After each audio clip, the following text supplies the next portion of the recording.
Welcome to the Christian Indie Writers Podcast, where we inform, encourage, and support Christian indie writers on their journey toward publication. I'm Rhonda Hagerman, and I write fiction and nonfiction under the pen name Dee Dee Bowman with my mother. And I am Carol Song, and I will only be with you in spirit today. Yeah, Jen, you totally threw me off. I did not think you had it. We teased you before we went live that we didn't think that you had it with you, but you do. Yeah. You came through. It's awesome. Totally. Yes. Sadly, we don't have the real Jennifer Carl Tong with us today, is what Rhonda was saying. So we have her substitute. Yes, who we love. We love you, Jen, and we hope that you could be with us next week. I'm Jamie Hirschberger.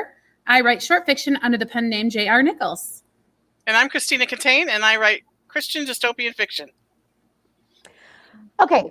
Thank you, ladies, for joining us. And hopefully we will see Jen in the chat today. So I hope you got to see her face on TV today. Rhonda, do that microphone thing. Oh, I'm sorry. That's all right. Great. I was chewing right before that. Sorry. Okay.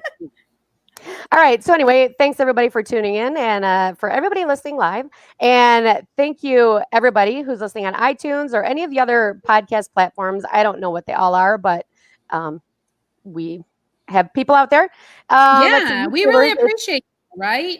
Yes. It's really amazing to go in and look at those numbers. And we're like, look, this many people watched our episode, and we're always really surprised. People somehow stumble across us and find what we do and like it. So we just really appreciate all of y'all, whether you're watching or listening. Yeah, sure. I forget about the audio only podcast. Because we're on YouTube. But anyway, so let's see. Anyway, if you are on YouTube or if you're on any of those other places, just go to the little buttons and like us and subscribe if you like what we're doing. We'd love to have you join our group. Yeah, and share so we can grow. Awesome. Yeah. We have some really exciting news, guys. We are releasing a book from the Christian Indie Writers Podcast. What? And it is called 30 Days of Writing Sprint Prompts, an instructional workbook to help you develop a daily writing habit. Wow. That sounds wow. How do I get that? We're so bad at this. I had a whole script written and you guys just totally messed up. Oh, I'm sorry. Start over. No, I was going to say that I could go into a lot of detail about what the book's about, but I think the title really says it all. Yeah, because what we want to do is help everybody get a writing sprint habit going, right? Like that's even why we're talking about writing sprints on our podcast episodes. Right. So this is going to be a workbook to help you do that, and we are going to be looking for an advanced reader team. For those who don't know what that is, it's a group of readers who receive a free ebook in advance of publication in exchange for an honest review. And we do want you to be honest, because if all of our reviews are 5 stars, then we don't have as much legitimacy as if we have honest reviews. Yeah, but if you go there and you only see 1 star, throw us a bone and at least give us 2. Even if you have bad stuff to say, like, can you nudge us a little? Be kind of nice. Yeah. So we're going to be sending out the invitation to be on our art team through our newsletter. So if you haven't subscribed, I can't say that word, to our newsletter, you could go to christianindywriters.net and sign up for our newsletter. And also you'll get other freebies, episode reminders, and other news that we have. So go do that. Awesome. Way to go, Bambina. Let everybody know all about our book. That's fabulous. But you got to sign up for that newsletter because it's the only way we really know how to find out who's interested in being an advanced reader. Like we brainstormed this and we're so worried about having like emails over here and emails over there that we would lose. So we're going to be sending a specific link through our newsletter. So it's important that you sign up. Thank you. All right. Clarifying. Okay. Before we start our What's Up, I want to say hi to some people in the chat. Ooh. Sage Bunny is here. Yay. Nice to see you. Maria, Gigi, Shell, everybody. Good to see you. I don't know if I missed anything. Very active chat today. Oh, and Jen was able to pop into the chat. I hope she can stay. Oh, we have a new chatter, Jen. That's fun to have Jen in the chat. Aw, how nice. Maybe she can share her what's up along with everybody else in the chat. But Jamie, why don't we start with your what's up for this week?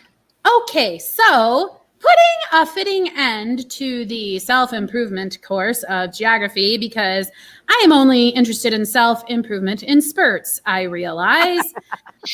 I am hanging up the Learn Geography hat and closing this whole series of Where Do Our Listeners Live with Flint, Michigan, because that is where I was from before I moved to Florida. Now, I am originally from Sterling Heights, Michigan. Jason Marsh is from the Flint, Michigan area, as well as some other listeners who I know listen. Hello to you. You know who you are. They're just not active chatters. Flint, Michigan is a wonderful place to live. Believe it or not everybody has bad water. The city proper has very bad water issues, as Tina can attest to, but I live just outside of city limits where Formar Nature Preserve is, and there's also an excellent cultural center in Flint with a brand new planetarium, and I really hope all of that opens up again. The Buick Museum is right there, and also the Whiting. I really hope that our arts are going to come back strong, and that everybody who is within the sound of my voice is a patron of the arts in Flint, Michigan, because y'all have a great cultural district there, and I encourage everyone to check it out. That's my what's up, Rhonda. What's up with you? Can I also add that the Sloan, the Buick Museum you mentioned, called the Sloan Museum, they also have one of the largest genealogy societies housed there also. Really? It's called the Perry Archives and the Flint Genealogy Society, one of the largest in actually the United States. Wow, that's awesome, Rhonda. That's another tip. So if you're into the genealogy, head on over there. And they've got so many cool cars in that Buick Museum. There's just so much to see right in that little itty bitty part of Flint. It's really a neat place to visit. Yeah, because the auto industry started right just 2 blocks away from there. So. And what is that house that you can go to right there? And you can, somebody famous used to live in it. Oh, like Applewood. C.S. Monmouth. He was also an auto executive. Yeah, you can browse the grounds there. They're beautiful gardens. It's so lovely to go there. You can go on a tour of the house, too. My husband and I did that. It was really fun. And as long as we're talking about fun things to do, Huckleberry Junction is not very far from Flint proper in Genesee. And the Huckleberry Railroad is there. They have Thomas the Train come in, stuff like that. So Flint, Michigan is actually a great place to live. Yes, we do have water and other issues, but I really wanted to give a big shout out to Flint, Michigan. What's up with you today, Rhonda? Let's see. Today, I'm going to do some garage sailing after I'm done with the podcast. Ooh, today. fun! I haven't done it in a while. I have a couple things that I really would like to get for the house, and I'm excited. It's absolutely a gorgeous day. I'm going to get some more gardening done today. Try to get things wrapped up here. I have had some problems with my wrists this year, and so my gardening season has been terrible. But today, I'm gonna try to soak up all the sun I can. Yeah, I don't blame you. Get out there before and get the in snow flies. I know, which will probably be tomorrow. I see Jen's what's up in the chat. I wasn't sure what she wanted to share, but she is saying, I'm sitting in the hospital room with the Hubs. Yeah, her husband had some medical emergency.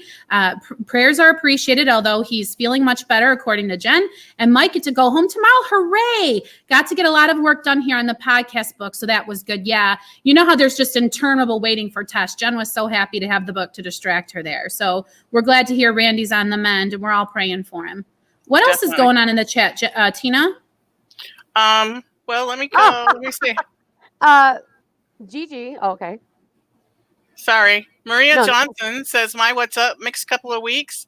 Editing has gone okay, but newsletter stuff has been tricky. Oh, yeah. Didn't realize I needed my own custom domain website. Oh, Maria. Free plan till now, so I had to buy. Maria, I feel you. I feel you so much with the surprises. Maria, I am with you. Solidarity, sister. Am I wrong, Rhonda? Was I not complaining about all the little things that pop up when you're trying to get this stuff up and running, right? Yes. Oh, yes. Yeah, major solidarity, Maria. Good for you, because I know you're struggling. I know it's hard. Keep working. I've noticed a difference in your social media engagement, so it's going to pay off. Just keep putting one foot in front of the other, Maria. Yeah, I actually was reading an article yesterday that said that you should, when you have one book out, you should not give up advertising and trying to get your list going until at least a year. It takes at least a year. And don't give up until you have more than 10,000 subscribers. Like once you get to 10,000, like you don't have to advertise anymore. It just kind of takes care of it. Thank you for giving me a goal. Now I have a goal. I appreciate that. So 10,000 is the magic number. Is that what you're saying? 1 year of advertisements and 10,000 subscribers. That's your goal. Awesome. Okay. Okay. And Gigi says, "What's up? I secretly put up a Christmas tree downstairs. My husband found it. I don't know if I can read this. Keep it a secret. Keep it a secret. Well, the earliest I have ever done this, but my grandbabies are planning a trip home. Aww, that's so cute. Grandbabies. Lovely. Yeah. I was at co-op yesterday and there was all these little like 4-year-old boys. I was like, I loved 4 years old. Oh, grandbabies are going to be such a blessing. Good for you, Gigi. Okay, then we have Jason. What's up? No. Oh, you got to put what Jen said. Yeah. Oh. Okay. Gigi, you beat me. Don't let Rhonda see your what's up. Too late. Yep. Okay, Jason Marsh. My what's up? Today, helping decorate and set up for my brother's wedding. Oh, everybody's nice. decorating. Your brother's getting married. Congratulations. Tomorrow. And he did work sprints every day this week. You did not. job. Shut the front door. Good I job. am impressed. That's good because you are just going to become a better writer. And Jennifer's telling Maria to let her know if she needs any newsletter help. She's no expert, but she's willing to help. Let it. And she is very, very helpful. She is very helpful. Yes. And as Rhonda just sang, Newsletter Chat is there to help everybody. Tuesdays at 8:00. We stream it right from our Facebook page, although we are not super big about reminding people or telling people. So hopefully you can go and watch them all. They're just sitting there on our Facebook page. So if you miss it Tuesday at 8, no biggie. But if you can come and chat just like this chat right here, we can help you with your questions. You might be like, but what should I put in my newsletter, Jamie? Or Jen, and one of us will be able to help you. Sometimes it's Tina. Who knows? Just come to Newsletter Chat and we'll do all the newsletter stuff. Tuesdays at 8. Okay. And so Shell's what's up is getting close to the finish on my short story, Sprinting Helps. No, I just need to now. I think she meant now. Now I just need to do sprinting every day. And then If Jennifer only there was a tool for her. replied, I know of a workbook to help with that. Seriously, because we were like, ladies, we want to help our listeners build a habit of doing this. That's the whole point of putting 30 in there, right? Right. So should we jump into like the topic? Well, I have to do my what's up. Oh, Tina, I'm so sorry. Yeah, just forget about me, Jamie. I know. I'm so sorry. And things are getting really exciting around here. This past week, I received my proof copy, like actual bound books. In the mail. No, it was so exciting. So Jamie and I filmed the unboxing, but I'm not sharing it until after tomorrow because tomorrow I am revealing my book cover in my newsletter. Dun, dun, dun, dun, dun, dun, dun. If you want to see that in my newsletter, you have to sign up at ChristinaCatane.com. And there's going to be a link in there because I am going to be looking for ARC readers, and I'm just waiting on my interior to be formatted, and I can get those out to people. Mm-hmm. So it's really close. So sign up for my newsletter, and you can also see the book cover reveal and the link to the video that Jamie and I videotaped will be in the newsletter also. Mm-hmm. You're going to want to get Tina's book. It's about life without the New Testament. Can you even imagine? That's the world Angelica grows up in, and she's under law, not grace. And it's like a journey toward grace for her. So I really hope you all will check it out. Tina, would you give us the Cliff's Notes about what an ARC reader is, just in case somebody out there would like to read it but doesn't know what that means? Well, ARC, A-R-C, stands for Advanced Reader Copy. So you get an advanced ebook, in my case, that you can read before it actually was released. And then you do that in exchange for an honest review. Well, that's cool because people get to have it before anyone else does. Mm-hmm. Yep. I hope that I have ARC readers for my book. I'll be seeking them out too. Not yet. I'm not ready. I'm not where Tina's at. Tina's ready to go. I never thought I'd get here. Like, wow. I'm still in shock. it has been a journey for all of us.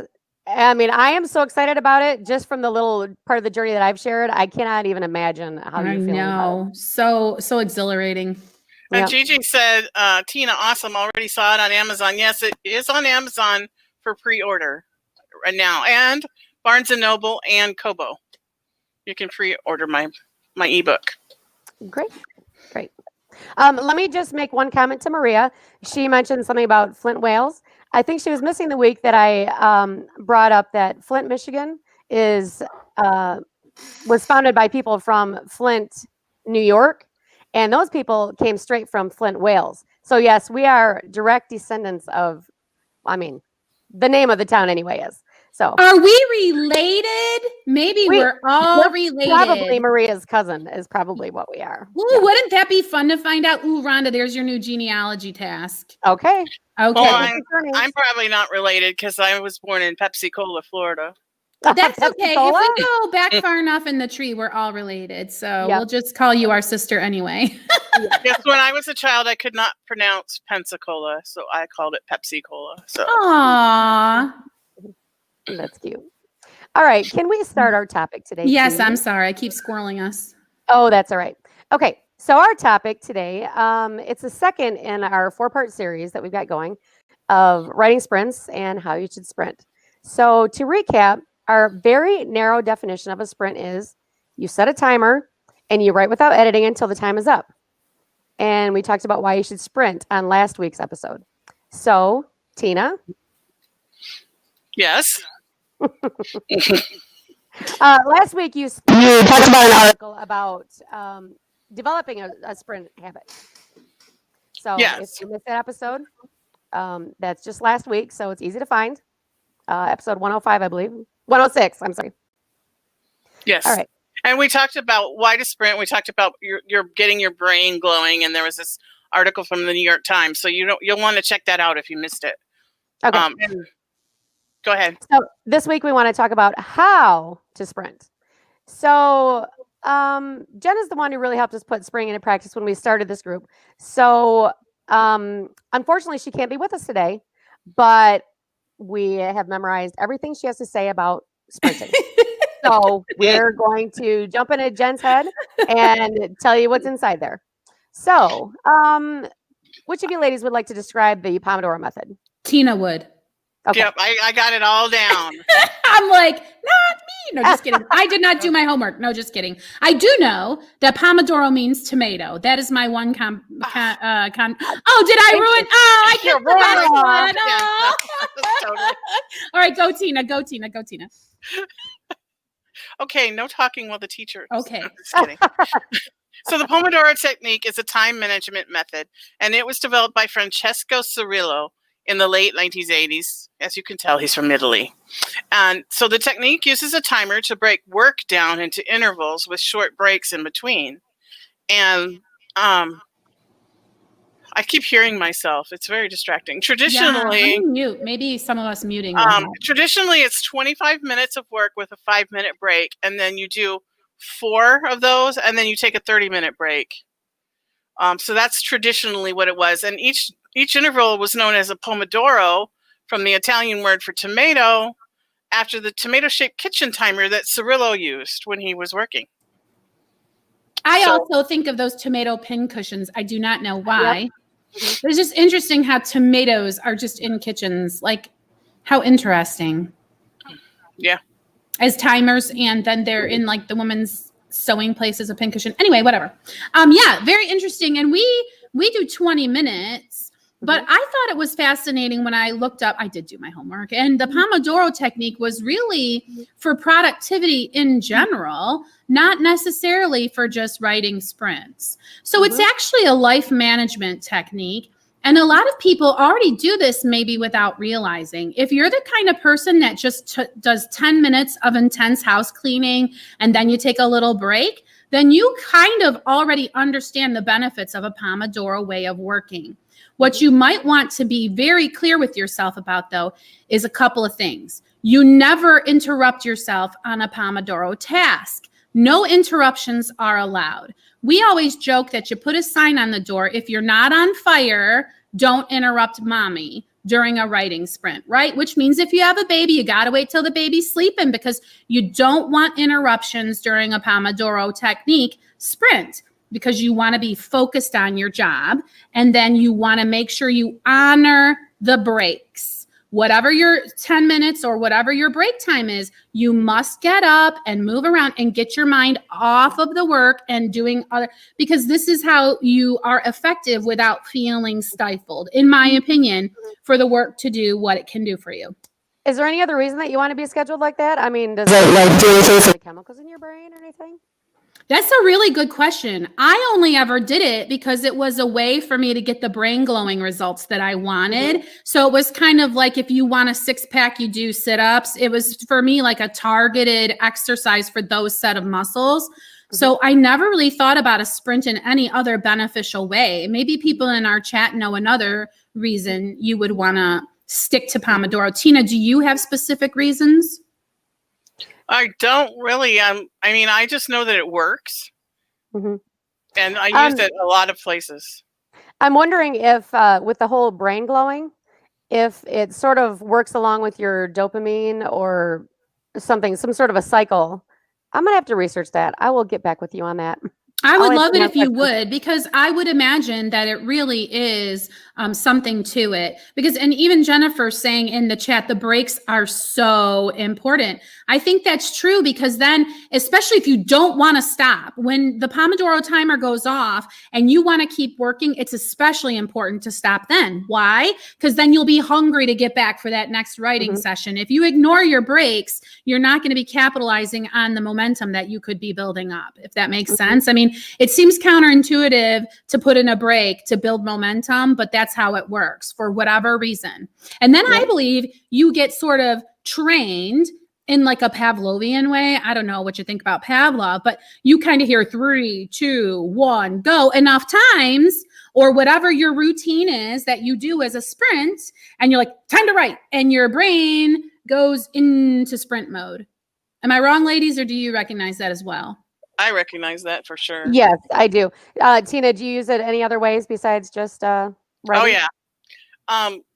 So sometimes when my arthritis is really kicking up, I have trouble doing the dishes because I have to bend just the right amount that really makes my hips ache. And so if the job feels too overwhelming or too big to me, I will do that. I'll do a Pomodoro, and my husband's like looking at me funny, but I'll set a timer and then I'll go in and sit down during the breaks and then go back in. And you would be amazed how many dishes you can wash in 20 minutes. It usually takes me 2 times, but and I've started using, I have a job that's extremely boring. I work online and it's very monotonous. And so I've started doing it with my job too. Stopping after 20 minutes and taking a break. Yeah. Rhonda and Tina, there's a whole bunch of chat. You guys want to check in over there and see what's up? Sure. While she's doing that. Oh, sprinting for cleaning. Yep. Yes, for sure. And then she said it really works with her kids. She gives them a fun break after 25 minutes, and it's really productive. Oh, yeah. I call that a cookie. You give yourself a cookie. It doesn't have to be a literal cookie, but whatever could happen in that break, you know? Right. Yep. That is exactly what I was going to bring up next. Was my first experience with this type of technique. And she's so right. The first time I got up. Rhonda, read it out loud so we know what you mean. Piper Dow said that Fly Lady used to recommend 15 minutes for cleaning and that you can do anything for 15 minutes. And that was the whole thing. Anything for 15 minutes? Okay, you watch me unclutter this drawer for 15 minutes and tell me I can do it. Oh, wait, 15 minutes is already over? Oh, wait, my drawer's clean? Holy cow, you're right. Yes, and it's so nice, isn't it, to have something so accomplished in just such a short amount of time. It's really, really a delight. Yes. Meanwhile, Gigi says if she sits and stares at her screen too long, she becomes less productive. That's right. That's why the breaks are important. And that's why breaking your workday up is so beneficial. I mean, if you think about it, when a 9-to-5er person, they have coffee breaks. Some of them have smoke breaks, whatever, but they get up and get away from their desk for a few minutes for a reason, because people who run workplaces like that understand the benefit of taking a break once in a while. So Gigi says she'll work for cookies. Right. Good to know. Good to know. I'm with you. All right. Mm. So when I sprint, how long do you guys like to do it for? The reason I ask is because I've noticed that I use different sprint links for different reasons. For instance, if I'm trying to get an idea out, 15 minutes is perfect for me because I don't have time. I'm trying to get my ideas down and I don't have time to really edit. Now, if I'm trying to just get some work done, I'll go back to that same sprint and then work on that for 25 minutes and then take my 5-minute break. But it's not, the longer ones for me don't produce the best ideas. It's the shorter ones. That's So, interesting. How does it work for you guys? How does it work for you, Tina? Yeah, for me personally, the 15-minute sprint always seems too short. And if I go 20 or 25 minutes, my word count increases exponentially. Me too. Like it seems like if you broke it down into 5-minute segments, that I'd only be able to have like the 5 minutes worth more words than a 15-minute sprint, but it's not like that. Like I can write double in 20 minutes that I can write in 15. It's really crazy. I find that I tend to adapt. We do 20 minutes on the podcast, and I sort of have learned what I can do. Like today really surprised me because I thought I had a lot more time on the timer than I did, but I sort of like prefer a longer sprint only because then I typically do have time to go back and proofread my work now at the place where I'm at with my sprinting. But like Tina said, 15 minutes seems so short. And by the way, 5 extra minutes. We sprint 15 minutes on the podcast. Oh. And 20 minutes in office hours. Righto. I don't even know what I just said. So You take said it all 20, and fix it. That's okay. I just don't want anyone to be confused. I think, wait, we had 20 minutes? Oh, yeah. I thought it- Yeah, that's right. It's the office hours where you do the 20. Okay. You had some chats up or some of the chat up? Well, I just had Piper's where she said she sprints with other writers on Facebook on a Facebook page. One person calls the start and stop, and everyone puts in their totals. The sprint tends to be 20 minutes with a 10-minute break. Yeah, that's a nice way to schedule it because then you It end is. on the half hours, right? And people know they can jump in right on a half hour and they should be ready to sprint, right? We like that. So Jennifer says she can get 200 words in 15 minutes and over 600 when she sprints 25 minutes. Yes, So Jennifer, it's thank you for exponential. adding that to our conversation. Yeah, but she's right. Yes, I agree with you, Tina. It's exponential, just like you said. So Shell says, I think short bursts of work is one of the reasons CrossFit is so popular. I can totally work out for 15 minutes rather than an hour on the elliptical. Oh, yeah. Like, didn't Curves do that? Wasn't that what Curves was all about? Where Oh, you would go to this machine and then you would go to that machine and they would only keep you on there for just a little bit of time? Yeah, and they have one of those too at Planet Fitness. They have like a section that's set off where you has interval on these machines. So I think it's very much a your mileage may vary sort of a thing. Wouldn't you say, Rhonda? Because like you said, you need different sprint times for different purposes in your career. But some people just need to know they're going to have that 20 minutes and mark it, set, go. Right. Okay. Do we really have much more to say about this topic? I don't think so. I think we've had some very valuable nuggets here today. I think so too. So is everybody ready to move on to what we did sprint today? I did think about saying this earlier, but Jennifer brought up that we switched from 25 to 20 minutes in office hours because we wanted the extra 5 minutes to chat during our breaks. So that's why This is true. This is true. The shenanigans are part of the reason why we even show up. Yes. Because we like our coworkers. I appreciate you ladies for being there in the mornings because that's what makes me show up. And that's the ideal of getting some other people to sprint with you, because if you're all getting together to do the same thing, it really makes it seem like, hey, you know, someone's going to care if I don't show up, which can really make you get it done. So find a buddy to sprint with if you can. And make sure you're sprinting on Fridays with us. We're usually sprinting at some time in the 9 o'clock hour. I go live when I do my sprint on Friday. But you know, we're all sprinting too Friday mornings, if that motivates you. That's right. That's a great So- segue. Yeah, it was. So you want to hear them now? Sure. Okay. Let's hear a sprint. I want to hear Tina's first today. All right. Okay. The prompt was, if only the directions had been more clear. Mm. And the directions were not really clear whether that was a sentence or a title. So, so you, How get apropos. you get what you get. Yep. Okay. Yvonne put the pot on the burner and turned it on high. Then she went into the pantry and rummaged through the boxes of pasta. Macaroni, farfalle, rigatoni, fettuccine. Yvonne grabbed the manicotti and the acina di pepe and began to dance to the music that popped into her head at the sounds of the pasta names. Nice. She was suddenly in Venetia on the Castello Sestieri, across from the Great Basilica, and the three-man band with violins and an accordion serenaded her as she danced. Mm. When it occurred to her that she was meant to be making dinner, she replaced the boxes on the shelf and grabbed the spaghetti. She did a little shuffle dance back into the kitchen, shutting the window once she got there because of the strange construction smell that seemed to have invaded while she was dancing in Venice. Funny, the smell had brought smoke in the window with it and was hovering around the ceiling fan. She flipped the switch and dust bunnies flew from the blades, landing in her hair, on the floor, on the cabinet, and in the pot on the stove. Oh, Who puts a ceiling fan in a kitchen anyway? The smoke hadn't come from the window, she suddenly realized. It was coming from the pot. She ran over to the stove and grabbed the pot. Intense pain shot its signal from her fingers to her brain, but it was too slow. By the time she let go, her fingers were damaged and the pot went flying across the floor, leaving strange little burn marks in the linoleum.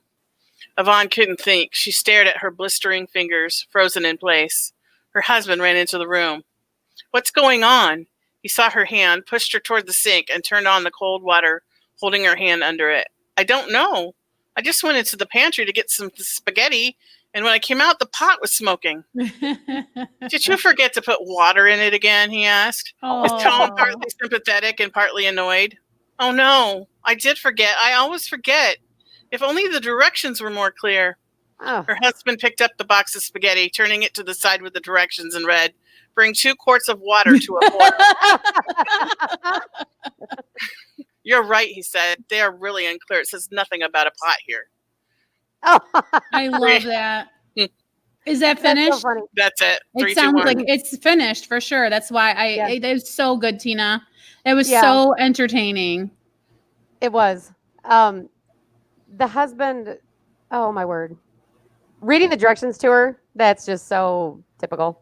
And I love the song that she made of the pasta names because you even read it in like a sing-songy way. And you Yeah. like that's totally how my brain works. Tina, you got it in my head somehow. Yeah. I don't know. That happens to me every time I open the cupboard, the pasta cupboard.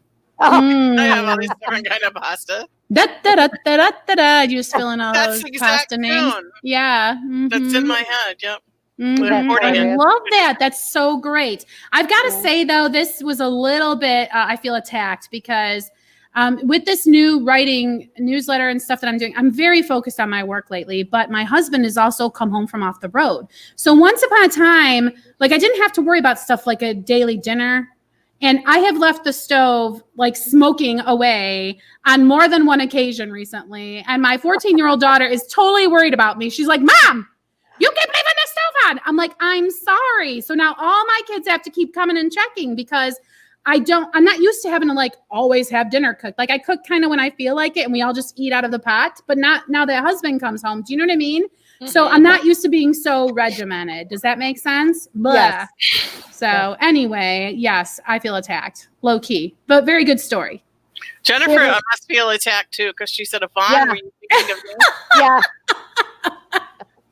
That's what I thought of as soon as you said it.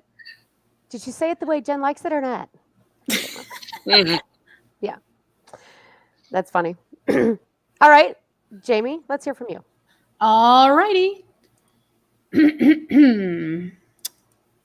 He had only been to IKEA once. It was to buy that ill-fated bookcase, the one upon which a stack of novels sat, waiting to be read, until the day he left, as it turns out, with nary a mote of dust disturbed on the slick, glossy covers.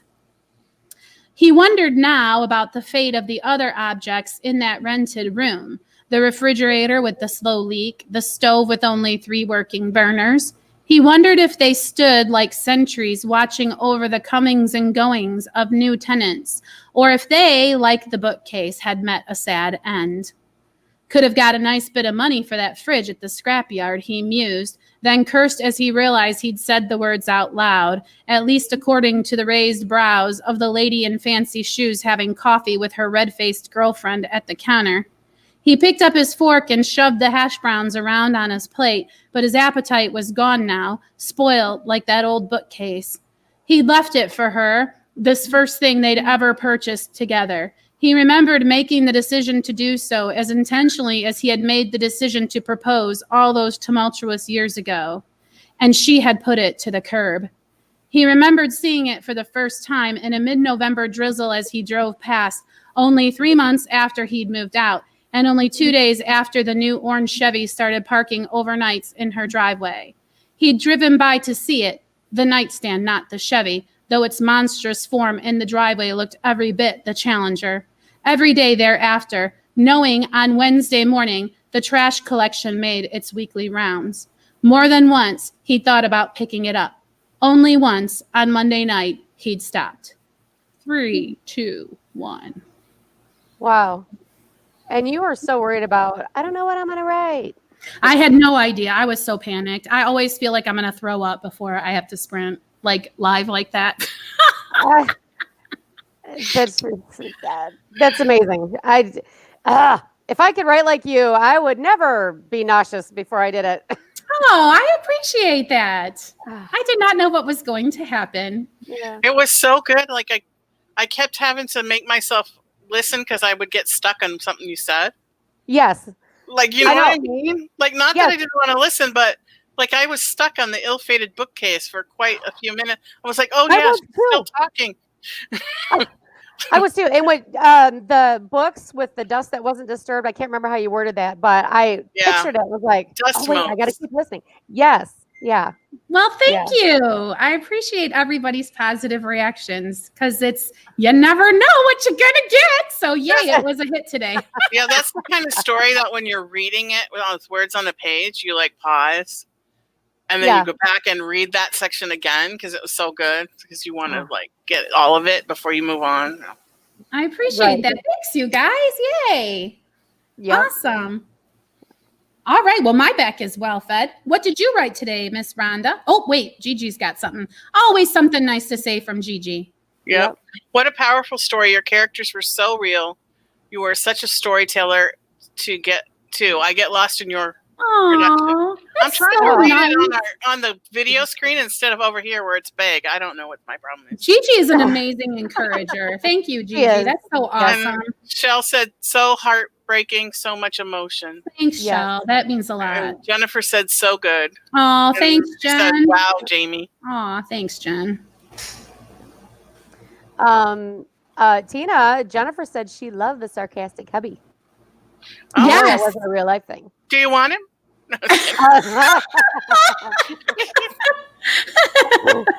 free shipping. I got my hands full. Thank you. Oh yeah, she's got a broken one on her hands, and you say get back up to snuff. Yeah. All right, so I'll go ahead and read mine then. All right. I didn't know what I was going to write either, but all I could think about was Winnie the Pooh and his buddies while I was writing. We were talking about Winnie the Pooh before we went live, in case anyone's wondering. But they didn't make it in here, but that's all I could think of, and I couldn't. All right, here I go. Mandy marched to the table in full pomp and circumstance, holding the pie before her as if it were a jeweled crown on a velvet cushion. She had created a beautiful dessert to complete the first meal made in her new home. As she laid the pie in the center of the table, she blushed at the gasp her mother couldn't hide and delighted in the look of joy in Alan's face. He was the one she wanted to impress. Mandy, the meringue is absolutely perfect. All the tips are perfectly brown, Alice squealed. Mandy's smile grew larger, imagining her best friend picking all the baked tips off the meringue like she's been known to do. That's high praise, and Mandy was reveling in it, and all the other little comments being made around the table. She presented Alan a knife as if it were a sword, and the pie was being knighted. He brandished it coyly for a second, smiling at Mandy and letting his eyes linger on her face a few precious seconds before turning back to the pie. My favorite dessert, and you made it from scratch, he said. Wow, what a woman. He plunged the knife into the center of the pie, and it drew a line. and then another. He glanced at Mandy questioningly for just a split second. He made another slice and then tried to slide the spatula under. The end. No! Basically, Is it a dud? Did it turn out a dud? Basically, she thought a pie crust was just like flour and egg or something, and just threw it together. Thought she could wing it, and it was terrible. But the meringue was nice. Yay! I love that story because it's about appearances don't always matter. Am I wrong? Am I wrong? You are so right. So right. You are like so good with these themes through character, right? Like you always sort of have like this moral, but it's because of what your characters are doing that the moral comes through. Like you don't shove it in people's face. It's really, really masterful what you do with character work, Rhonda. Thank you. Had And me I'm salivating, and then like the disappointment. It's just, yeah. Honestly, when I was a kid, I could have been fine with the meringue, and everybody else could have had the rest of the pie. I just love the meringue. And those little brown tips. That was me as a kid. Yes, I'm a crust girl. Are ya? Oh yeah. Yeah, like I made homemade chicken pot pie last night, and I was over there picking the edges. You know how the edge when you make homemade crust, Mhm. Yep. it sometimes like comes over the edge. So I was over there Oh, yummy. eating all those really dark, crusty pieces. Yeah. And when the gravy Mm. bubbles out on it, and it's like, oh yeah, so good. I'm so hungry. Why do we do this podcast before lunch? I guess because after lunch we'd all be comatose. Yeah. So we have to be hungry to do the podcast. So we get our cookie after, right? Yes, that's right. I get to have a cookie. We'll give you one of those, whatever those bars you're reading. Okay, I'm squirreling us. So Yes. we still have to hear Tina's story, right? No, I read mine it was first. the pasta. Wow, that's right. Wow. Okay, great. So hopefully maybe Jen will post hers on the Christian Indie Writers Facebook page, or maybe she'll tweet it, or any way to share that with us, Jen. and everybody else's too.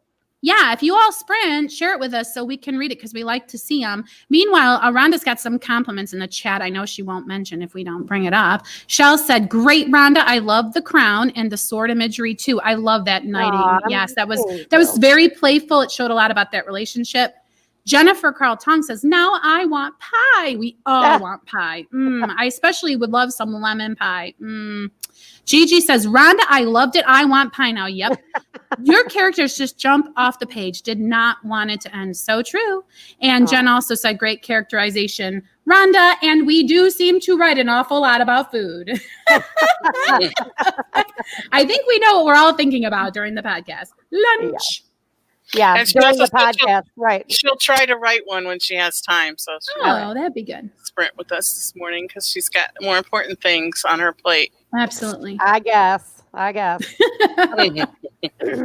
right, so let's talk about. We've already talked about our what's up. So let's talk about our what's next now. So Jamie, what are you doing next? Well, I am not quitting writing forever and running away to join the circus. Oh, good. That's all good news. That was completely on the table this weekend. Let me just tell you. Remember how I said to Maria, like, I totally feel your pain about all these little struggles. It's just like, look, if I never did a newsletter and I never promoted to anybody, I will still have a novel that I am in love with at the end of this whole thing. Because all I've promised myself is to write a novel. It's making me crazy, but it's okay. It's okay. Everything's going to be fine. I've just decided I'm not going to run ads right now. I don't need to be thinking about ads right now. I'm going to focus on building my newsletter subscriber list, one thing at a time. I don't need to become an expert at everything right now, right? So I'm focusing on building that newsletter because wisdom of the ages, you know how they always say the proverbial they say a newsletter is essential, and I'm going to believe them because they're the experts. So I'm going to grow my newsletter. And if you guys who are listening and you ladies in the podcast can help me and just share writingshorts.net, a pop-up comes right up. And then people will join my newsletter. And it's good for them, too, because my book, And the Mom Ran Away from the Moon, I'm giving them that for free if they sign up for my newsletter. So if anybody feels like doing me a solid, if you like what I write on the podcast, like if you like the story I wrote today, you can get that same kind of writing sent to your email. I'm going to have a free short story for you at least once a month. And these are going to be $2.99 regular on Amazon. but I'm going to give them free to anybody who's a subscriber to my newsletter. So if you guys would just share around, I'd really appreciate that. It's just writingshorts.net. It's not hard to remember. Okay. And Jennifer says that her what's next update, the doctors are ordering more tests. Oh, no. We aren't getting out of here. Oh, We no. heard just the Prayers opposite are- before the podcast, so it's too bad. Yeah. Prayers appreciated for wisdom and guidance for our docs. Oh, for Definitely. sure. Absolutely For sure. praying Mhm. for Randy and for Jennifer. Yeah, to get some Yep. sleep, because when you have a loved one in the hospital, sometimes it's hard even to remember to eat and sleep. So we hope you're taking care of yourself, Yeah. Jen. Yeah. Well, I know the hospital you're at, Jen, is one of the best in the area for him. So, for that. Okay, All Tina. right, well, why don't you go next, Rhonda, and then I'll finish us up at the end. Okay, my what's next is making sure I don't have any more duties for our sprint book. And then my mom and I are moving on to our romance version of our own workbook. And so we have our base plotting your novel with this workbook. And then we have our cozy mystery version. And so now we're working on our romance version. So Nice. Yep. So we're trying to figure out how we're going to do that. So that is probably the major thing. That and really getting a handle on social media. Oh, yeah, Um, that's where you're going to focus, like how I said my newsletter. You're kind of Yep. doing social media right now. Yep. And then after that, it'll be the newsletter. So those are my challenges coming up. Oh, you're going to start a newsletter after you're done doing. After you work out all the bugs and figure out all the problems, you can tell me exactly what to do so I can just Yes. go boop, boop, boop, boop.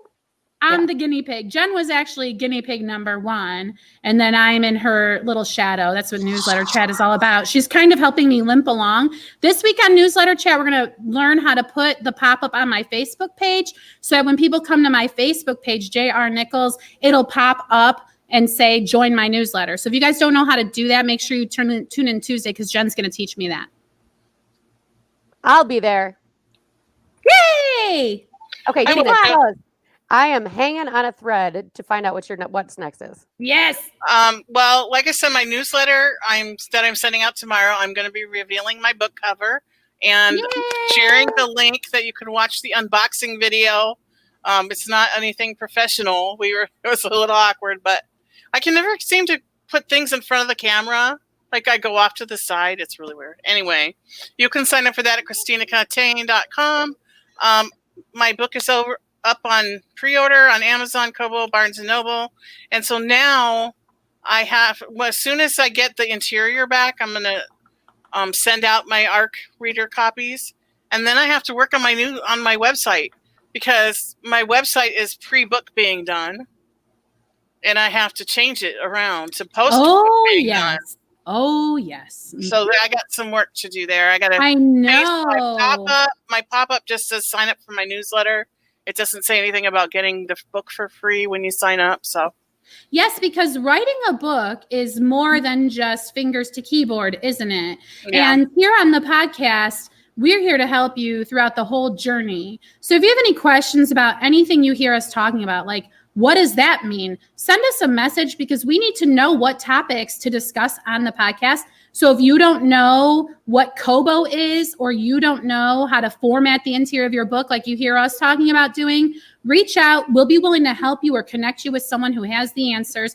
And we'd also be willing to do an episode about that if there's enough interest, right, ladies? Yeah. Yep. All right, enough squirreling from me. What's next? What's next is that's it. That's it for our topic. There's no Jen. I so know. it feels like something is incomplete. Yes. And we're done way early because there's no Jen. She didn't get to read her sprint and share her what's up and what's next. So that's the time that's missing. We miss you, Jen. Yes. Mm-hmm. And I guess we're just gonna. Oh, I'll be back. I'll be back. and I guess we can just have a shorter episode today. I would say. Yes. Yeah. I want everybody to know that I tried to share Jamie's newsletter link in our chat, and I did not realize you couldn't do that. So we will put it on our Facebook page, and maybe we'll tweet it. Maybe we'll Instagram it. We will put it all over the place so everybody can find it easily. Awesome. That's awesome. Thanks, Rhonda. Oh, you're welcome. All right. Okay. So yes, I need to comment on Jen's comment. She's saying, so you're saying I complete you. That is 100% correct. We are still right. It's really- without you. I mean, We're it only was three really quarters of a person. yes, absolutely. Keystone I do Cops. enjoy having two heads though. I do enjoy that. Why can't I Two have a heads are third? better than one. Mm-hmm. Yeah. All right. Well, I guess this concludes the Christian Indie Writers podcast then. So until next week, may your pen be prolific, may your deadlines be met, and may all of your words honor Christ. Bye. Bye.